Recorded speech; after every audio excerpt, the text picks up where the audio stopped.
Hello friends, welcome to my study channel R K exam classes में आप सभी का स्वागत है। और हमारा जो कक्षा 12वीं से टॉपिक चल रहा है वैद्युत आवेश तथा क्षेत्र यूनिट, ठीक है। उसमें हमने पिछले सेशन में पढ़ा था कि आवेश कैसे उत्पन्न होता है तथा आवेश क्या है, ठीक है।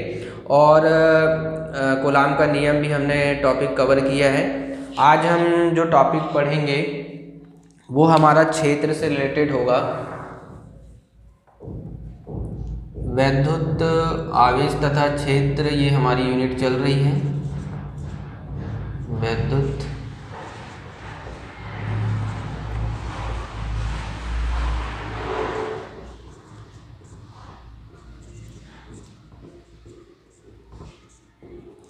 इसमें हमने विद्युत को जाना, पिछले सेशन में आवेश को भी जान लिया, कूलाम के नियम को भी टॉपिक को कवर कर लिया। अब हम इस क्षेत्र के बारे में जानेंगे कि ये क्षेत्र, विद्युत क्षेत्र आखिर होता क्या है। तो हमारा जो टॉपिक होगा वो है विद्युत क्षेत्र।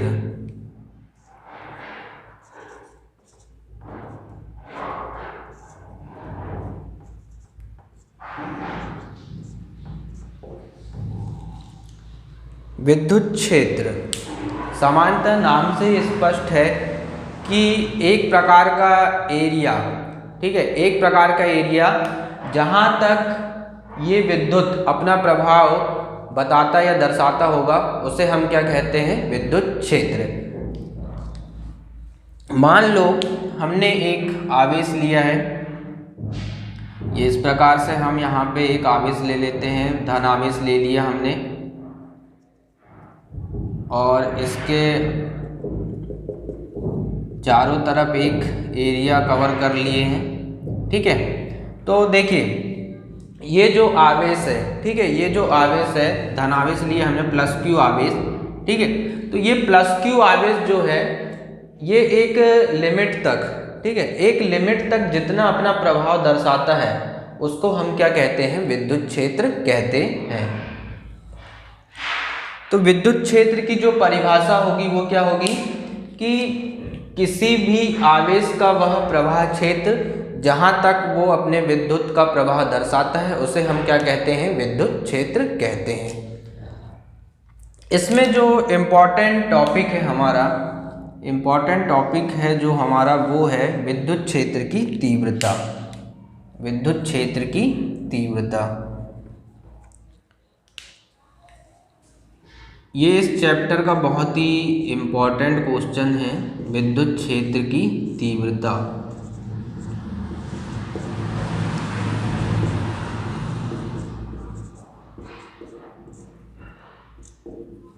देखिए विद्युत क्षेत्र की तीव्रता एक ऐसा टॉपिक है इस पूरे चैप्टर में, यदि आपने इसको अच्छे से नहीं समझा तो आपको पूरा चैप्टर समझ में नहीं आएगा। तो विद्युत क्षेत्र की तीव्रता एक प्रकार का ये बल ही होता है, इसे हम अभी अच्छे से समझेंगे। विद्युत क्षेत्र की तीव्रता क्या होता है, एक प्रकार का बल ही होता है। अब इस तीव्रता को समझने में, तीव्रता को इंग्लिश में क्या बोलते हैं, इंटेंसिटी, ठीक है। तीव्रता को इंग्लिश में क्या बोलते हैं, इंटेंसिटी। और इसको कैपिटल ई से दर्शाते हैं। काय से दर्शाते हैं, कैपिटल ई से, ठीक है, कैपिटल ई से इसको क्या करते हैं, दर्शाते हैं। इस विद्युत क्षेत्र की तीव्रता को अच्छे से समझने के लिए सबसे पहले हमें एकांक धन आवेश की परिभाषा को और उसके गुणों को समझना होगा, ठीक है। तो देखते हैं एकांक धन आवेश, ठीक है, एकांक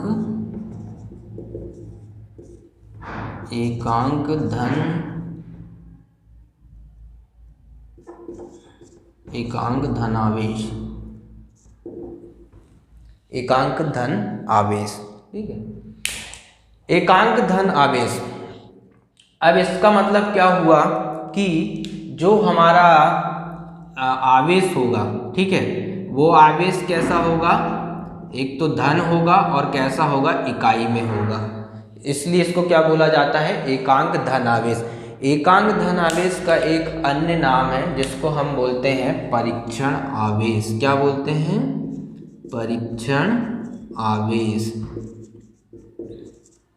अब इसे परीक्षण आवेश क्यों बोला जाता है, क्योंकि इस आवेश की सहायता से ही हम क्या करते हैं, विद्युत क्षेत्र की तीव्रता को ज्ञात करते हैं, इसलिए इसे क्या बोला जाता है, परीक्षण आवेश। ठीक, अब हम फिर से इसमें डायग्राम पे आते हैं। अब एकांक धन आवेश की परिभाषा को समझने के लिए मान लीजिए हमने क्या किया, एक एकांक धन आवेश ले लिया Q इक्वल टू यहाँ पे +1। ठीक है, ये क्या हो गया, एकांक धन आवेश। अब जब ये दो आवेश, कूलाम के नियम से तो हमने पढ़ा है कि दो बिंदु आवेशों के मध्य क्या लगता है, बल लगता है, आकर्षण या प्रतिकर्षण का बल। तो इन दोनों आवेशों के बीच में भी एक क्या लगेगा, बल लगेगा, बल लगेगा F। तो इसकी परिभाषा क्या हो जाएगी कि विद्युत क्षेत्र में रखे किसी आवेश व एकांक धनावेश के मध्य लगने वाला बल क्या कहलाता है, विद्युत क्षेत्र की तीव्रता कहलाता है। क्या कहलाता है, विद्युत क्षेत्र की तीव्रता कहलाता है। तो विद्युत क्षेत्र की तीव्रता की जो परिभाषा होगी वो क्या होगी कि विद्युत क्षेत्र में रखे किसी आवेश व एकांक धनावेश के मध्य लगने वाले बल को क्या कहेंगे, विद्युत क्षेत्र की तीव्रता कहते हैं। ठीक है, और एकांक धनावेश की परिभाषा क्या होगी कि ऐसा धनावेश जिसकी इकाई कितनी हो, जो इकाई हो। ठीक है, इकाई का मतलब एक होता है। ठीक है, तो ऐसा धनावेश जो इकाई में हो क्या कहलाता है, एकांक धन आवेश कहलाता है। तो विद्युत क्षेत्र की तीव्रता के लिए हम देखते हैं फॉर्मूला। हमने पढ़ा था कि F इक्वल टू कूलाम का नियम क्या था, F इक्वल टू, कल ही पढ़े थे हमने पिछले सेशन में कि F इक्वल टू क्या होता है, 1/4πε0 Q1 इंटू Q2/R का स्क्वायर। ये कहाँ से है, कूलाम के नियम से। ठीक है, कूलाम का नियम।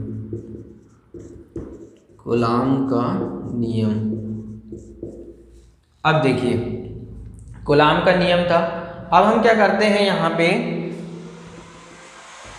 1/4πε0 जो हमारा ये द्रव्यमान है, द्रव्यमान जो हमारा Q2 आवेश है। ठीक है, ये जो हमारा Q2 आवेश है इसको हम कैसा ले लेते हैं, इकाई ले लेते हैं। ठीक है, Q इक्वल टू +1। तो जो हमारा Q1 की जगह पे हमने क्या ले लिया, Q ले लिया, और जो दूसरा आवेश है उसकी जगह में हमने कितना ले लिया, Q2 की जगह में इकाई धन आवेश ले लिया अपॉन पे R का स्क्वायर। तो ये जो फॉर्मूला बनेगा वो किसका बन जाएगा, विद्युत क्षेत्र की तीव्रता का। तो ये हो जाएगा E इक्वल टू 1/4πε0 Q/R का स्क्वायर। और ये क्या कहलाएगा, विद्युत क्षेत्र की तीव्रता का फॉर्मूला, जो हमें कहाँ से प्राप्त हुआ है, कूलाम के नियम से। ठीक है, कहाँ से प्राप्त हुआ हमको, कूलाम के नियम से। अब देखिए इसको यदि हम दूसरे तरीके से लिखना चाहें तो कैसे लिखेंगे कि दोनों तरफ Q0 का क्या करते हैं, Q का गुणा कर देते हैं। ठीक है, इसको हम ले लेते हैं Q0 into E equal to 1/4πε0 Q into Q0/R का स्क्वायर। अब देखिए ये जो हमको राइट साइड में जो दिखाई दे रहा है ये हमारा काय का फॉर्मूला बन जाएगा, ये कूलाम के नियम का फॉर्मूला बन जाएगा। तो इसकी जगह पे हम क्या लिख सकते हैं, कैपिटल F लिख सकते हैं। ठीक है, तो Q0E इक्वल टू, इसकी जगह पे हम लिख लेते हैं कैपिटल F। तो जो हमारा विद्युत क्षेत्र की तीव्रता है वो किसके बराबर दिखाई दे रहा है, अभी हमें बल के बराबर दिखाई दे रहा है। यदि हम यहाँ पे Q0 इक्वल टू 1 कर दें, तो E इक्वल टू क्या हो जाएगा, F हो जाएगा। इसलिए मैंने आपको सबसे पहले बताया था कि विद्युत क्षेत्र की तीव्रता होती है, ये कैसा होता है, एक बल की तरह कार्य करता है। ठीक है, बल की तरह कैसा काम करता है, बल की तरह कार्य करता है। तो ये था हमारा विद्युत क्षेत्र की तीव्रता का फॉर्मूला। ठीक है, ये कहाँ से निकल के आता है, कूलाम के नियम से हमें प्राप्त होता है। E = F, जो कैसा है, एक बल की तरह ही कार्य करता है। तो विद्युत क्षेत्र क्या होता है, जहाँ तक किसी आवेश का प्रभाव होता है वो क्या कहलाता है, विद्युत क्षेत्र। और विद्युत क्षेत्र की परिभाषा क्या होती है कि विद्युत क्षेत्र में रखे किसी आवेश व एकांक आवेश के मध्य लगने वाला बल क्या कहलाता है, विद्युत क्षेत्र की तीव्रता। आइए अब नेक्स्ट टॉपिक कवर करते हैं। इसके बाद हम पढ़ेंगे विद्युत बल रेखाएं।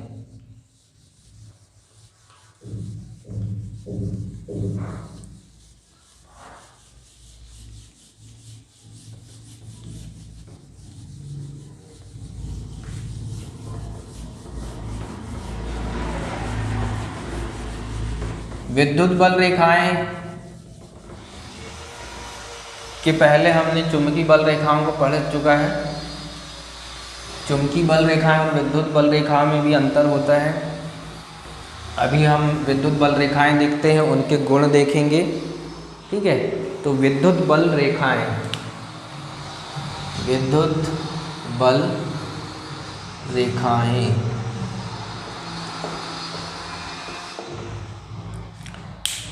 मान लीजिए कि हमने क्या किया, दो आवेश ले लेते हैं। एक हमने +Q आवेश ले लिया, +Q आवेश ले लिया ये, और एक हमने ले लिया है -Q आवेश।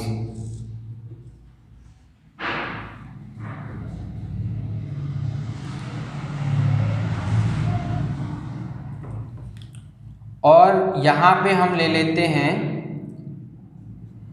एकांक धन आवेश। क्या ले लेते हैं, एकांक धन आवेश। अब देखिए, इस आवेश के कारण इसको Q = +1 लेते हैं। ठीक है, तो एकांक धन आवेश का सिंबल अच्छे से समझ में आएगा हमें। इसको हम ले लेते हैं Q = +1। अब देखिए, हमें पता है कि समान आवेशों में भी बल लगेगा और विपरीत आवेशों में भी बल लगता है।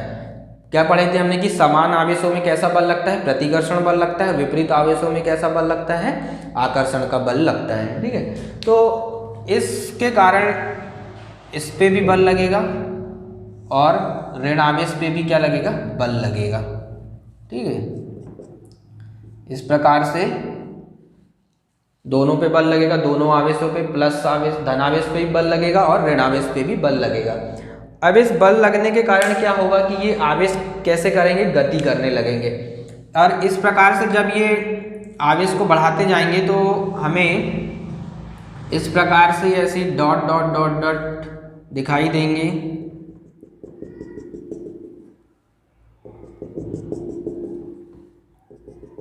और यदि हम इन डॉट को मिला दें, इन डॉट को यदि हम मिला दें तो हमें एक वक्र सा प्राप्त होगा, एक वक्र सा प्राप्त होगा।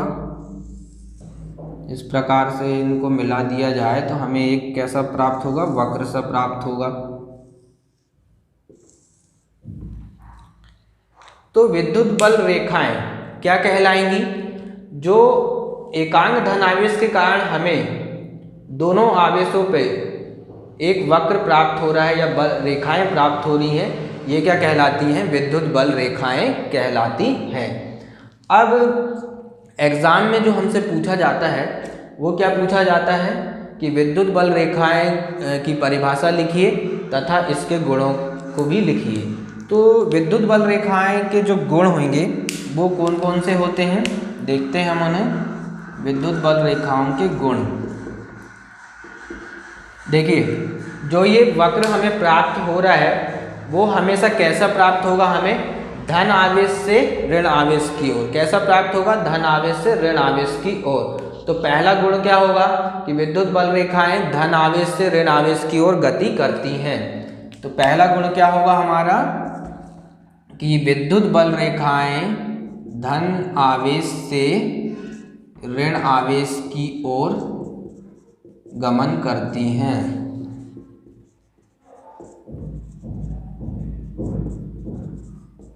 दूसरा गुण होगा इसका कि हमेशा जो विद्युत बल रेखाएं हैं खुला वक्र बनाती हैं और चुंबकीय बल रेखाएं कैसा बनाती हैं, बंद वक्र बनाती हैं। विद्युत बल रेखाएं खुला वक्र बनाती हैं, खुला वक्र बनाती हैं। तीसरा पॉइंट होगा कि जहां पे भी विद्युत बल रेखाएं सघन होंगी, ठीक है, यहाँ पे भी विद्युत बल रेखाएं कैसे होंगी, बहुत ज़्यादा रेखाएं होंगी या वहाँ पे रेखाओं की संख्या ज़्यादा होगी या वो सघन होंगी, तो वहाँ पे क्या होगा, विद्युत क्षेत्र की तीव्रता कैसी होगी, अत्यधिक होगी। सघन रेखाओं में तीव्रता अधिक होगी, विद्युत क्षेत्र की जो तीव्रता होगी कैसी होगी, अधिक होगी। फोर्थ पॉइंट ये रहेगा हमारा कि लंबवत रेखाओं में तीव्रता अधिक होगी, ठीक है। तो लंबवत रेखाओं में क्या होगा, आकर्षण या जो भी यहाँ पे हमें लंबवत इस प्रकार से जो यहाँ पे लंबवत प्राप्त हो रही हैं, वहाँ पे क्या होगा, आकर्षण या प्रतिकर्षण का गुण कैसा होगा, दिखाई देगा। तो लंबवत रेखाओं में आकर्षण या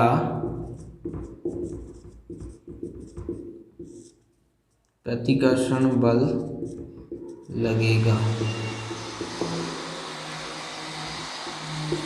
5th नंबर का जो हमारा पॉइंट होगा, 5वां पॉइंट, वो क्या होगा कि लंबवत हो गया है ना, इसके बाद जो बचेगा हमारा पॉइंट वो होगा कि जो इनकी दिशा होगी वो स्पर्श रेखा की दिशा की ओर होगी।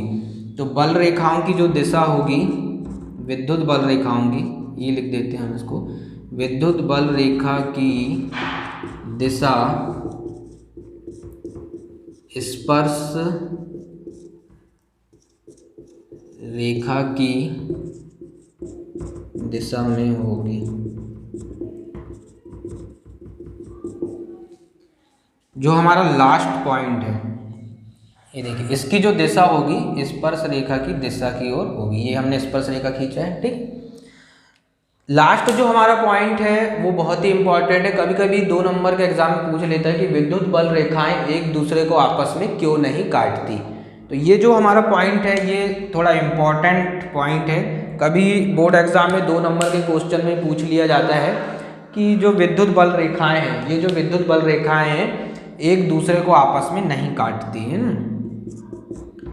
विद्युत बल रेखाएं आपस में किसी बिंदु पर नहीं काटती, आपस में किसी बिंदु पर एक दूसरे को नहीं काटती। अब इसका जो कारण है वो क्या है, इसका जो कारण है वो देखिए, पहले तो हम इसको डायग्राम से समझ लेते हैं कि मान लीजिए कोई ये 2 रेखाएं जा रही हैं, ये 2 रेखाएं जा रही हैं और इस प्रकार से यदि एक हमने तो इस पॉइंट में पढ़ा है कि जो बल की रेखाएं होती हैं, विद्युत बल की रेखा होती हैं, वो स्पर्श रेखा की दिशा में होती हैं। अब जो रेखाएं हम खींच रहे हैं तो इसके लिए भी क्या होगा, एक स्पर्श रेखा इसके लिए भी लगेगी, इस प्रकार से एक स्पर्श रेखा इसके लिए भी होगी और एक स्पर्श रेखा हमको इसके लिए भी खींचना पड़ेगा। तो इस प्रकार से स्पर्श रेखा कितनी खींच जाएंगी, यहाँ पे 2 खींच जाएंगे, ठीक है। और गणितीय जो हमारा सूत्र है या गणितीय जो हमारा फॉर्मूला है उसमें हमें बताया गया है कि कभी भी जब 2 रेखाएं एक दूसरे को एक बिंदु पर काटती हैं, जब 2 रेखाएं इस प्रकार से एक दूसरे को एक बिंदु पर काटती हैं तो इस बिंदु से केवल और केवल एक ही स्पर्श रेखा कैसे कर सकते हैं, हम खींच सकते हैं। इस बिंदु से हम कैसा कर सकते हैं, केवल एक ही स्पर्श रेखा खींची जा सकती है।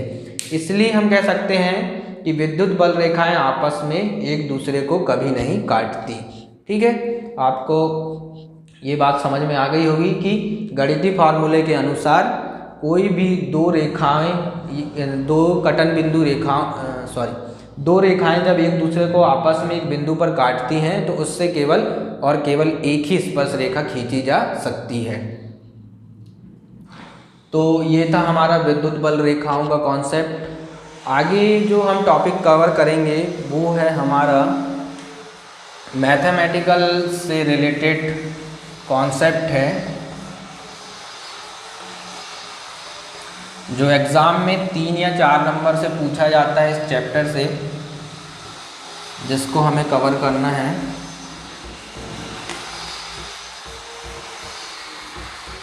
स्थिर विद्युत बल तथा गुरुत्वाकर्षण बल की तुलना कीजिए। इस प्रकार से आपको बोर्ड एग्जाम में क्वेश्चन पूछा जाता है कि स्थिर विद्युत बल तथा गुरुत्वाकर्षण बल की तुलना कीजिए। अब देखिए, हमको पता है कि गुरुत्वाकर्षण बल जो था वो न्यूटन ने दिया था, ठीक है, और उसने क्या बताया था कि ब्रह्मांड का जो प्रत्येक कण है एक दूसरे को अपनी ओर आकर्षित करता है। ये उन्होंने अपना कॉन्सेप्ट दिया था। पहले हम टॉपिक डाल लेते हैं,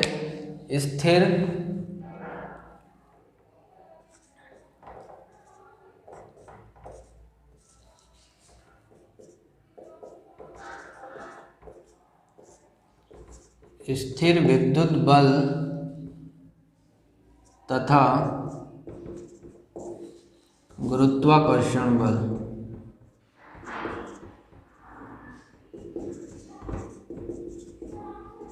गुरुत्वाकर्षण बल की तुलना।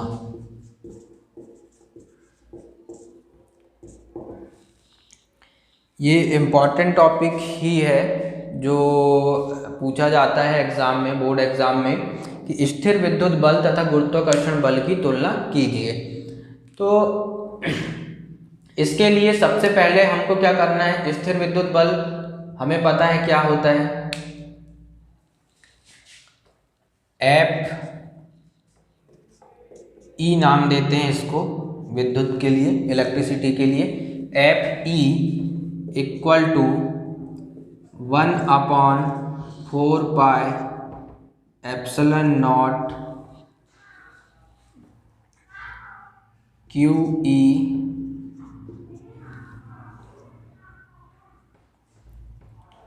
इंटू क्यू पी अपॉन पे आर का स्क्वायर। सबसे पहले हम एक थोड़ा सा डायग्राम देख लेते हैं कि ये प्रोटॉन और इलेक्ट्रॉन, ठीक है, इसको हम थोड़ा सा डायग्राम में देख लेते हैं कि हमने क्या किया कि एक विद्युत क्षेत्र ले लिया इस प्रकार से, नाभिक के अंदर या अणु के अंदर, या एक परमाणु ले लेते हैं, ठीक है, एक परमाणु ले लेते हैं। तो परमाणु के अंदर नाभिक में क्या होता है, प्रोटॉन होता है। नाभिक में क्या होता है कि प्रोटॉन। ये इस प्रकार से अणु परमाणु लिया हमने, परमाणु के नाभिक में क्या लिए होता है, प्रोटॉन होता है। और इलेक्ट्रॉन इस प्रकार से क्या होता है, कक्षा में गति करता है, ठीक है। प्रोटॉन में प्लस आवेश होता है, धन आवेश, और इलेक्ट्रॉन में कैसा होता है, ऋण आवेश होता है। तो जो हमने स्थिर विद्युत बल लिया है वो क्या है, F E equal to 1/4 pi epsilon naught q e into q p upon पे क्या होगा, आर का स्क्वायर हो जाएगा।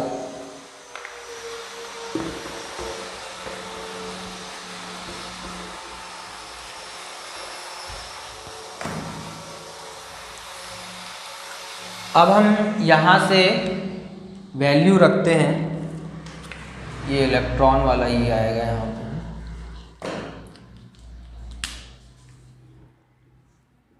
ई।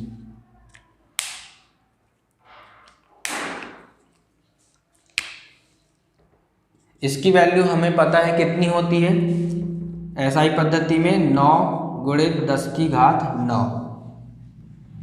इलेक्ट्रॉन का आवेश कितना होता है 1.6 गुणित 10 की घात ऋण 19 कूलम।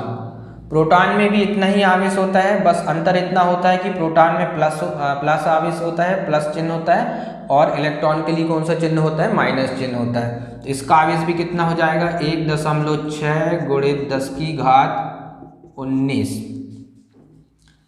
अपॉन पे r का स्क्वायर। अपॉन पे क्या हो जाएगा r का स्क्वायर। तो ये था हमारा स्थिर विद्युत बल। अब हम गुरुत्वाकर्षण बल को लेते हैं, ठीक है। गुरुत्वाकर्षण बल को हम कैसे रिप्रेजेंट करेंगे Fg से, ग्रेविटेशनल कहते हैं ना इसे, इसलिए इसको क्या लिखेंगे Fg। उसका फार्मूला क्या होता है कैपिटल G इंटू इलेक्ट्रॉन का मास, प्रोटॉन का मास अपॉन पे r का स्क्वायर। यही होता है ना ग्रेविटेशनल फोर्स। जब हम न्यूटन का गुरुत्वाकर्षण का नियम निकालते हैं तो क्या आता है F equal to G m1 m2 upon पे r स्क्वायर। इसी को हमने लिया है यहाँ पे, ठीक है। तो G का मान कितना हो जाएगा 6.67 गुणित 10 की घात ऋण 21। 6.67 गुणित 10 की घात कितना होता है ऋण 21।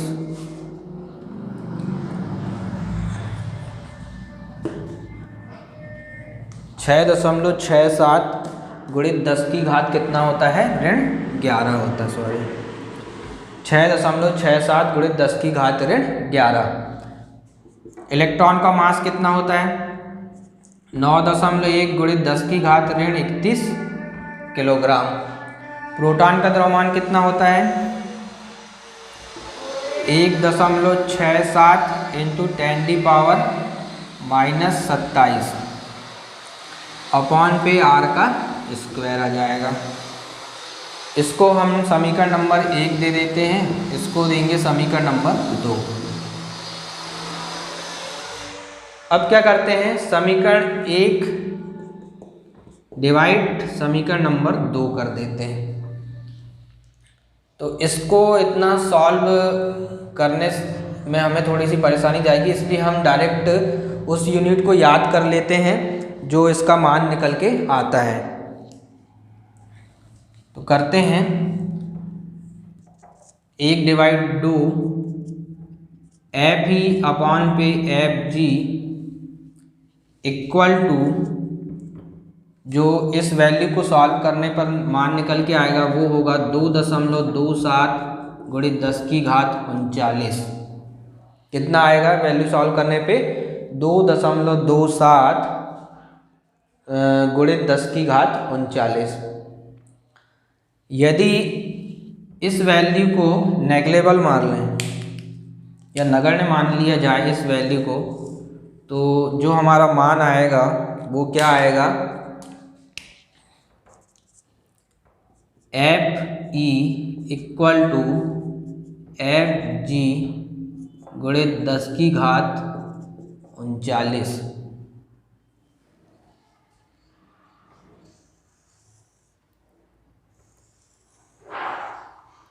इसका क्या मतलब हुआ कि जो हमारा स्थिर वैद्युत बल है वो गुरुत्वाकर्षण बल का कितने गुना है 10 की घात 39।